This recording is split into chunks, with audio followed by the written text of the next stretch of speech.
दोनों हाथों को ऊपर उठा के घर्षण करते हैं, अपनी आंखों पर रखते हैं और प्रभु के दृश्य स्वरूप को अब हम देखते हैं अपने नेत्रों से। आंखें बंद करके भी देखते हैं, आंखें खोल करके भी देखते हैं। और अब हम यज्ञ प्रारंभ करेंगे। हमारे आदरणीय गोविंद काका जी आ जाएंगे और सभी यज्ञ की तरफ अपना फेस कर लेंगे। और यज्ञ की शुरुआत किसने की? हिरण्यगर्भ ने। जैसे योग की शुरुआत हिरण्यगर्भ साक्षात ईश्वर ने की है, वैसे यज्ञ की शुरुआत भी साक्षात ईश्वर ने की है।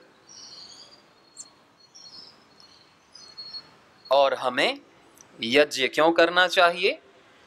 भगवान के प्रति कृतज्ञता ज्ञापित करने के लिए, इस सृष्टि के प्रति कृतज्ञता ज्ञापित करने के लिए, और जीव जंतुओं के प्रति, इस शरीर के प्रति। जैसे कोई हमको कुछ देता है तो हम थैंक यू कहते हैं, थैंक यू। ये सूर्य हमें दे रहा है, ये बादल हमें दे रहे हैं, ये पेड़ पौधे हमें दे रहे हैं, ये सब कौन नहीं दे रहा है? तो सबको एक साथ थैंक यू करने का ये एक प्रोसेस बनाया है ऋषियों ने, कि बड़े आसानी से हम पूरी समष्टि को थैंक यू, धन्यवाद कह सकते हैं। और धन्यवाद करने में हमारा ही लाभ होता है। यज्ञ में जो कुछ भी हम डालते हैं वो सैकड़ों गुना होकर के हमें ही प्राप्त होता है। परोक्ष रूप में हमारे पुण्य बढ़ते हैं और धन धान्य तो प्राप्त होता ही है। बल, सामर्थ्य, ऐश्वर्य, पद, प्रतिष्ठा इस समाज की तो प्राप्त होती है। क्या नहीं प्राप्त होता है? औलाद प्राप्त होती है, यज्ञ कामों, यज्ञ के जो भी हम कामना करते हैं वो प्राप्त होती है। लेकिन प्रत्यक्ष रूप से हमें स्वास्थ्य प्राप्त होता है। प्रत्यक्ष रूप से इस प्रकृति को हम कुछ दे पाते हैं, अन्न को, घृत को, द्रव्य को, भाव को। भाव प्रधान है, द्रव्य गौण है। पर्यावरण शुद्ध होता है। हर घर में यज्ञ प्राचीन काल में होता था, सुबह भी और शाम को भी। आज यज्ञ, योग, सत्संग, स्वाध्याय हमारे जीवन से छूट गया है, जो हमारे जीवन में कष्ट का कारण बन गया है। तो अभी हम देर आएंगे और दुरुस्त आएंगे। योग हमने किया है, करते हैं। यज्ञ भी हम सीखेंगे, करेंगे। स्वाध्याय, सत्संग हम करेंगे, उसी से तो हमें शक्ति मिलती है। और हम ध्यान भी करेंगे। कितना प्यारा ध्यान होता है। ध्यान से प्यारी तो कोई चीज़ ही नहीं। हमारे माइंड को सेट कर देती है, हमारी फ्रीक्वेंसी को सेट कर देती है 24 घंटे के लिए, या 12 घंटे के लिए, या 6 घंटे के लिए। इसलिए कोई कोई सुबह भी ध्यान करते, दोपहर में भी, शाम को भी, त्रिकाल संध्या करते। समय तो हमें निकालना होता है। हम व्यर्थ के कामों में समय लगाते हैं और सार्थक कामों में हमें समय लगाना है। ठीक, तो हम ओमकार का उच्चारण करते हैं, फिर हम देव यज्ञ प्रारंभ करेंगे।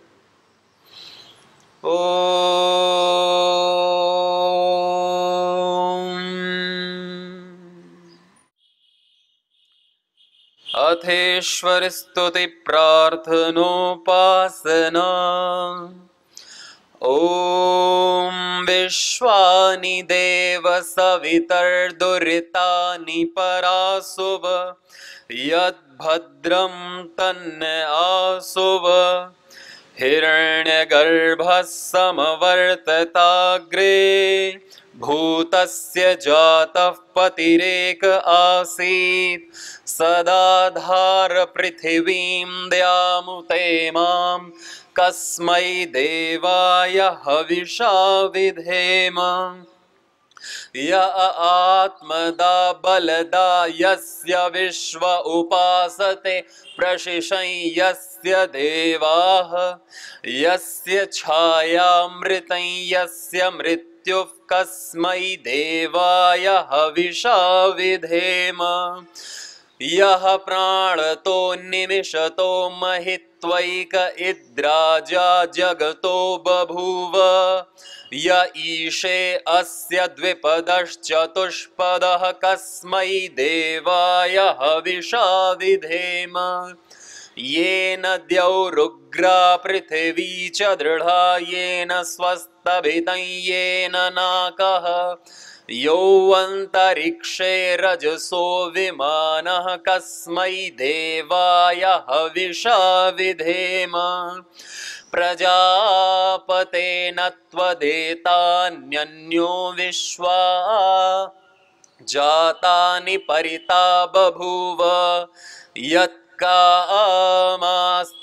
जुहुमस्तन्नो अस्तु वयं स्याम पतयोरयीणाम् स नो बन्धुर्जनिता सविधाता धामानि वेद भुवनानि विश्वा यत्र देवामृतमानशानास्त्रितीये धामन्नध्यैरयन्ता अग्नेन यसुपथा राये अस्मान् विश्वानि देववयुनानि विद्वान् यो योध्यस्मज्जुहुराणमेनो भूयिष्ठां ते नम उक्तिं विधेम इतीश्वरस्तुति प्रार्थनोपासना अथ देवयज्ञः अथाचमनम्।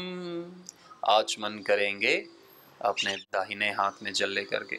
ओम अमृतोपस्तरणमसि स्वाहा। दूसरी बार ओम अमृतापिधानमसि स्वाहा। और तीसरी बार ओम सत्यम यशः श्रीर्मयि श्रीश्रयताम स्वाहा। और अब हाथ धो लेंगे और अब बाएं हाथ में लेफ्ट हैंड में जल ले लेंगे और दाहिने हाथ की 2 उंगलियों से अपने जल का स्पर्श करते हैं, फिर अपने अंगों का स्पर्श करते हैं इस भावना से कि ये अंग मेरे दिव्य हों और स्वस्थ हों। ओम वांग्म आस्यस्तु, ओम नसोर्मे प्राणोस्तु, ओम अक्षणोर्मे चक्षुरस्तु, ओम कर्णयोर्मे श्रोत्रमस्तु, ओम बाह्वोर्मे बलमस्तु, ओम ऊर्वोर्म ओजोस्तु, ओम अरिष्टानि मेंगानि तनुस्तन्वा मे सह सन्तु। अंग अपने अंगों में दिव्यता की भावना करने के पश्चात अब हम दीप प्रज्वलन करेंगे। ओम भूर्भुवः स्वः। ये 3 महाव्याहृति मंत्र से कहते हैं भूर्भुवः स्वः। इस 3 महाव्याहृतियों के साथ हम दीप प्रज्वलन करते हैं। अब हम अग्न्याधान करेंगे, हवन कुंड में अग्नि प्रज्वलित करेंगे।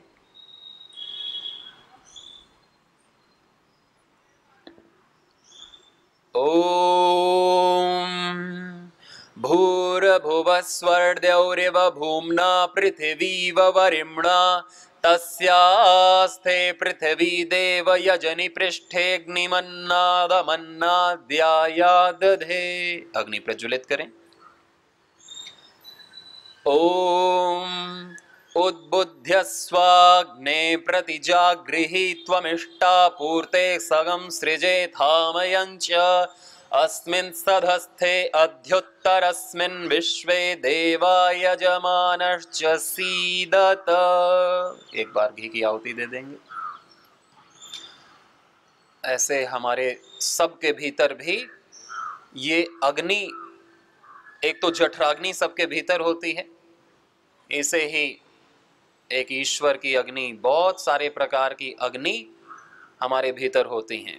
पंच तत्वाग्नि होती है, सप्त धातु अग्नि होती है और जठराग्नि होती है। 13 प्रकार की अग्नियां आयुर्वेद में बताई गई हैं। और अब 3 समिधाएं एक एक करके घी में डुबोएंगे और मंत्र के पश्चात हम समिधा देंगे। श्रद्धा, तप और ब्रह्मचर्य की ये 3 समिधाएं हम देते हैं। ओम अयंत इद्म आत्मा जात वेदस्तेनेध्यस्व वर्धस्व चेद्धवर्धय चास्मान् प्रजया पशुभिर्ब्रह्म वर्चसेनान्नाद्येन समेधय स्वाहा इदमग्नये जात वेदसे इदन्न मम ओम समिधाग्निं दुवस्य दघृतैर्बोधयता तिथिम् अस्मिन् हव्या जुहोतन सुसमिद्धाय शोचिषे घृतं तीव्रं जुहोतन अग्नये जातवेदसे स्वाहा इदमग्नये जातवेदसे इदन्न मम। अब तीसरी समेधा। ओम तन्त्वा समिद्भिरंगिरो घृतेन वर्धयामसि बृहच्छोचायविष्ठ्य स्वाहा इदमग्नये अंगिरसे इदन्न मम। ये तीन हमने आहुति दी। इदन न मम बार बार हम लास्ट में कहते हैं कि इदन न मम, ये मेरे लिए नहीं है। हे ईश्वर, हे प्रभु, ये तेरा दिया गया, तेरे लिए ही समर्पित है। इदम न मम, ये मेरा नहीं है, मेरे लिए नहीं है, ये सब तेरे लिए है प्रभु, तेरा ही है। इस भाव से हम इदन न मम कहते हैं। स्वाहा के बाद, अर्पित करने के बाद इदन न मम। अब 5 बार घी से आहुति देंगे, अग्नि अच्छे से प्रज्वलित होती है। ओम अयंत इद्म आत्मा जात वेदस्तेनेध्यस्व वर्धस्व चेद्धवर्धय चास्मान् प्रजया पशुभिर्ब्रह्म वर्चसेनान्नाद्येन समेधय स्वाहा इदमग्नये जात वेदसे इदन्न मम। ओम अयंत इद्म आत्मा जात वेदस्तेनेध्यस्व वर्धस्व चेद्धवर्धय चास्मान् प्रजया पशुभिर्ब्रह्म वर्चसेनान्नाद्येन समेधय स्वाहा इदमग्नये जातवेदसे इदन्न मम। ओम अयंत इद्म आत्मा जातवेदस्तेनेध्यस्व वर्धस्व चेद्धवर्धय चास्मान् प्रजया पशुभिर्ब्रह्म वर्चसेनान्नाद्येन समेधय स्वाहा इदमग्नये जातवेदसे इदन्न मम। ओम अयंत इद्म आत्मा जातवेदस्तेनेध्यस्व वर्धस्व चेद्धवर्धय चास्मान् प्रजया पशुभिर्ब्रह्म वर्चसेनान्नाद्येन समेधय स्वाहा इदमग्नये जातवेदसे इदन्न मम। ओम अयंत इद्म आत्मा जातवेदस्तेनेध्यस्व वर्धस्व चेद्धवर्धय चास्मान् प्रजया पशुभिर्ब्रह्म वर्चसेनान्नाद्येन समेधय स्वाहा इदमग्नये जातवेदसे इदन्न मम।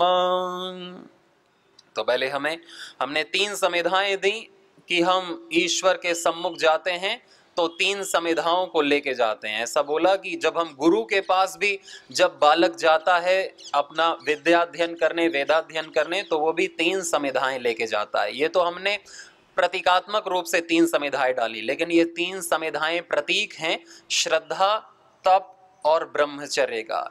हम श्रद्धा से जाते हैं, हम तपस्वी होकर के जाते हैं तप करने के लिए, और ब्रह्मचर्य के साथ जाते हैं। यदि हम बिना श्रद्धा, तप और ब्रह्मचर्य के जाते हैं तो फिर कोई लाभ ही नहीं होता है। तो इन 3 समिधाओं को हम अर्पित करते हैं, श्रद्धा, तप और ब्रह्मचर्य की। 5 घी से आहुति। और फिर अब हम जल प्रोक्षण करेंगे कि हमारे भीतर अग्नि तो खूब प्रज्वलित हो, लेकिन चारों तरफ शीतलता भी हो। हमारे वाणी व्यवहार में दूसरों के लिए बहुत सारा मिठास और शीतलता हो। इसलिए हम यज्ञ के चारों ओर हम जल प्रोक्षण करते हैं। ओम अदितेनुमन्यस्व, ओम अनुमतेनुमन्यस्व, ओम सरस्वत्यनुमन्यस्व, ओम देव सवितः प्रसुव यज्ञं प्रसुव यज्ञपतिं भगाय दिव्यो गंधर्वः केतपुः केतं नः पुनातु वाचस्पतिर्वाचं नः स्वदतु। वाचस्पतिर्वाचं नः स्वदतु। वाचस्पति कहते हैं वाक का पति। वाक यानी वाणी, वाणी का पति, वाणी का स्वामी यानी ईश्वर, जिसके वजह से ये वाणी निकल पा रही है हमारे मूल आधार से, पेट से। पता नहीं कहां से वाणी आती है, लेकिन वाणी आ रही है, नाद से वाणी आती है ईश्वर से। तो जो सभी वाणी का पति है उससे प्रार्थना करते हैं, वाचस प्रति वाचम न स्वदतु, हम सबकी वाणी स्वादु हो, मेरी वाणी स्वादु हो, स्वादिष्ट हो मेरी वाणी, सबके लिए प्रिय लगने वाली हो, मिठास देने वाली हो, सत्य बोलने वाली हो, शीतलता प्रदान करने वाली हो। ऐसे हम प्रार्थना करते हैं। अब हम घी से आहुति देंगे 4 आघारा वाज्य भाग आहुति। ओम अग्नये स्वाहा इदम अग्नये इदन्न मम। ओम सोमाय स्वाहा इदम सोमाय इदन्न मम। ओम प्रजापतये स्वाहा इदम प्रजापतये इदन्न मम। ओम इंद्राय स्वाहा इदम इंद्राय इदन्न मम। ये हमने घी से आहुति दी 4 ईश्वर के नाम से। अब हम प्रातःकालीन आहुति देते हैं। ओम सूर्यो ज्योतिर्ज्योतिः सूर्य स्वाहा। ओम सूर्यो वर्च्यो ज्योतिर्वर्चः स्वाहा। ओम ज्योतिः सूर्य सूर्यो ज्योतिः स्वाहा। ओम सजुर्देवेन सवित्रा सजुर्रुषसेन्द्रवत्या जुषाणः सूर्यो वेतु स्वाहा। और अब हम सायंकालीन शाम की आहुति देते हैं। प्रातःकालीन भी है, क्योंकि प्रातःकालीन यज्ञ करते हैं तो प्रातःकालीन से देते हैं, सायंकालीन करते हैं सायंकालीन से देते हैं। हम एक ही बार यज्ञ कर रहे हैं तो हम प्रातःकालीन सायंकालीन दोनों की एक साथ ही डाल दे रहे हैं। अब सायंकालीन। ओम अग्निर्ज्योतिर्ज्योतिरग्नि स्वाहा। ओम अग्निर्वर्च्यो ज्योतिर्वर्चः स्वाहा। ओम स्वाहा। ओम सजुर्देवेन सवित्रा सजुर्रात्रेन्द्रवत्या जुषाणो अग्निर्वेतु स्वाहा। ओम भूरग्नये प्राणाय स्वाहा इदमग्नये प्राणाय इदन्न मम। ओम भुवरवायवे पानाय स्वाहा इदं वायवे पानाय इदन्न मम। ओम स्वरादित्याय व्यानाय स्वाहा इदमादित्याय व्यानाय इदन्न मम। ओम भूरभुवस्वरग्निवायवादित्येभ्यः प्राणापानव्यानेभ्यः स्वाहा इदमग्निवायवादित्येभ्यः प्राणापानव्यानेभ्यः इदन्न मम। ओम आपो ज्योतिर्रसोमृतं ब्रह्म भूर्भुवस्वरों स्वाहा। ओम यां मेधां देवगणाः पितरश्चोपासते तया मामद्य मेधयाग्ने मेधाविनं कुरु स्वाहा।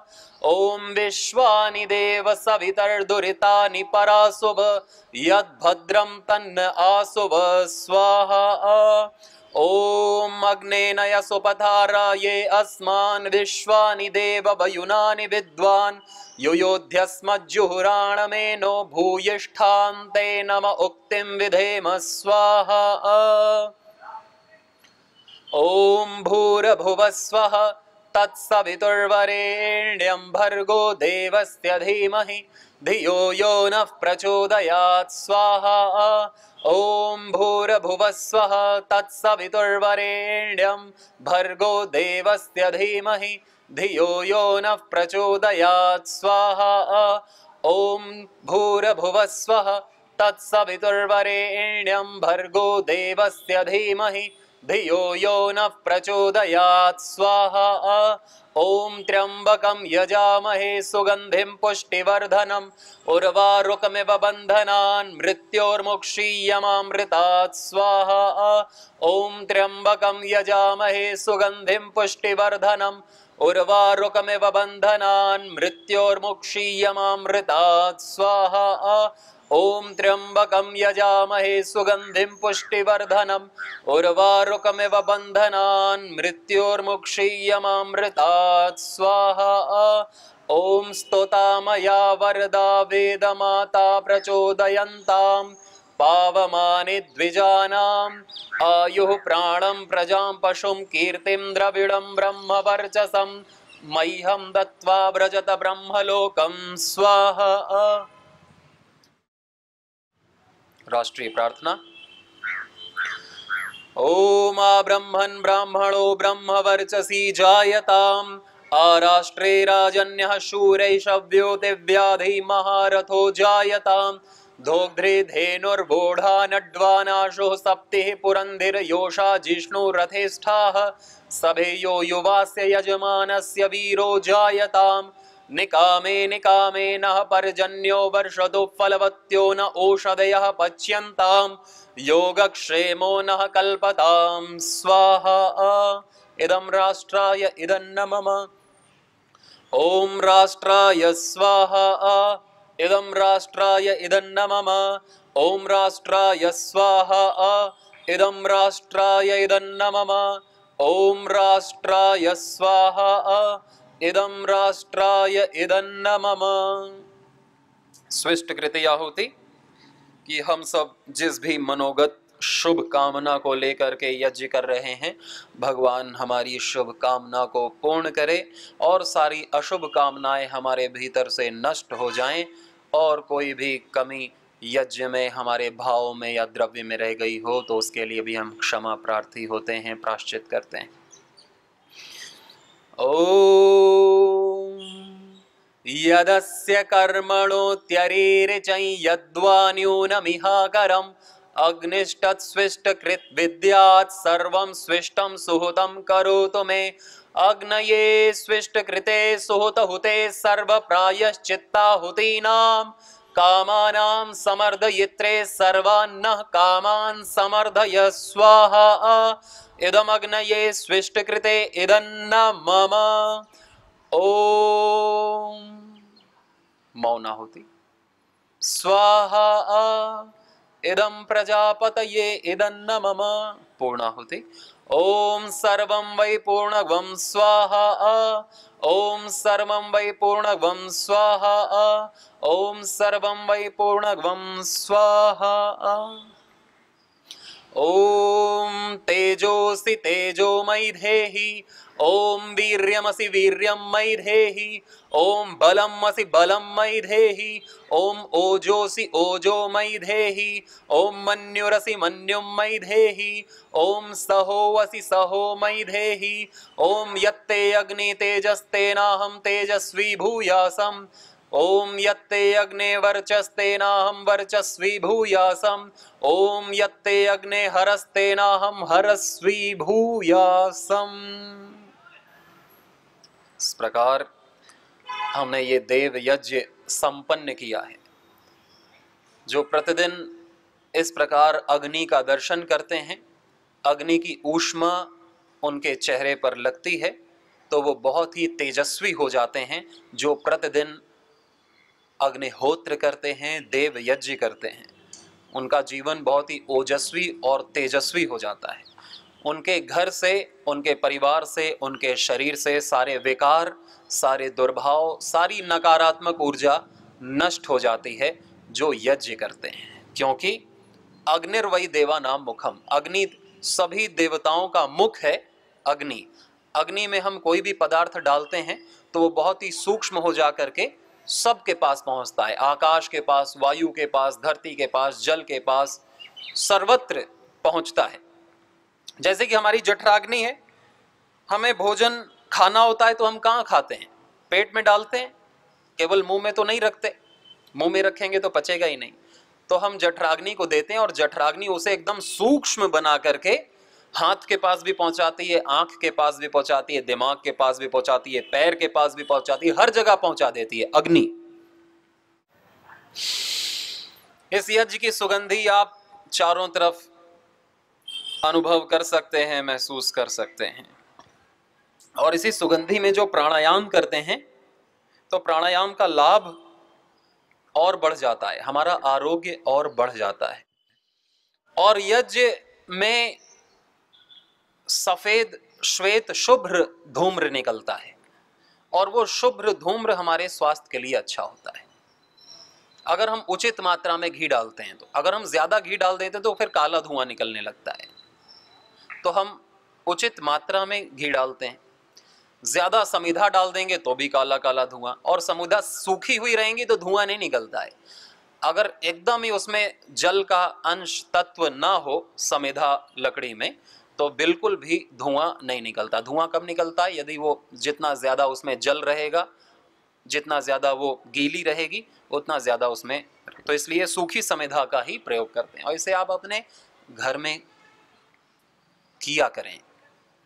भले ही हमको मंत्र नहीं आते, तो हम 5-7 बार अगर करते हैं तो फिर हमको याद हो जाता है। जैसे अपने समिति में जो भी कार्यकर्ता हैं, भाई बहन हैं, जो हफ्ते में एक बार भी अग्निहोत्र करते हैं वैदिक मंत्रोच्चारण से, उन्हें याद हो जाता है। कम से कम पढ़ के तो बोल ही लेते हैं। और अगर नहीं भी याद होता, नहीं भी पढ़ पाते, तो गायत्री मंत्र और महामृत्युंजय मंत्र और ओम नमः शिवाय, और ओम तो हमें आता ही, ओम सबसे बड़ा मंत्र है, सबसे छोटा मंत्र है। ओम स्वाहा बस समर्पित करने से मतलब है, अपनी भावना मैटर करती है, वो काउंट होती है। नहीं तो अगर बहुत बड़ा भी पंडित, बहुत बड़ा भी विद्वान है और उसका ध्यान कहीं और है, तो फिर उसको कोई भी पुण्य लाभ नहीं होता है। हाँ, इतना तो लाभ होगा कि वो सुगंध अपने जो औषधियों की, घृत की, वो हमारे भीतर जाके करेगी। लेकिन आध्यात्मिक लाभ पाना है तो फिर भावना से कि सारे देवी देवता तृप्त होते हैं, फिर वो हमें तृप्त करते हैं, और हमने ही कभी उनको तृप्त नहीं किया और हम सोचते हैं हमें ही तृप्त करते रहे, और हमारा भोग भोग के पुण्य का खाता खत्म हो गया है और सुख मिल नहीं रहे। और सुख कैसे मिलें? तो हमको खूब सारा यज्ञ करना चाहिए, खूब सारी सेवा करनी चाहिए, खूब सारा योग सीखना सिखाना चाहिए, तो हमारे पुण्य बढ़ेंगे। एक यज्ञ करने से हमको अंदाजा भी नहीं है कि कितना हमारा पुण्य बढ़ जाता है, कि हमने तो 1 चम्मच ही डाला अपनी कमाई का घी, लेकिन वो कितने सूक्ष्म कण में कितनों को प्राप्त हुआ, कितनों को लाभ हुआ स्वास्थ्य का, कितनी नकारात्मक ऊर्जा गई, वो सारा पुण्य उस व्यक्ति, उस यजमान को मिलता है जिसकी वजह से ये हो रहा है, जो इसमें निमित्त बना है, जिसका तन मन धन समय इसमें लगा हुआ है। तो बार बार कह कह करके गुरु ऋषि चले गए हैं, वो करना हमको है। और भगवान बार बार ध्यान दिलाता रहेगा, याद दिलाता रहेगा कि तेरा यज्ञ से ही कल्याण होगा, योग से ही कल्याण होगा, बाकी किसी चीज से नहीं। नान्यः पंथा विद्यते, इसके अलावा कोई रास्ता ही नहीं है। स्वास्थ्य, आरोग्य, समृद्धि, यश, सब कुछ पाने का। भगवान राम का जन्म कैसे हुआ? यज्ञ से। अत्रि ऋषि ने आके यज्ञ किया। हर कामना, पुत्र कामो यजेत, श्री कामो यजेत, यश कामो यजेत, ऐसा वेद में कहा कि कोई भी कामना हो तो उस कामना से आप यज्ञ करो, अपने पुण्य बढ़ाओ। कई बार हमारी इच्छाएं बहुत कुछ पाने की होती हैं, लेकिन हमें मिलता नहीं, क्योंकि हमारे पुण्य उतने नहीं है कि वो चीज हमें मिल सके।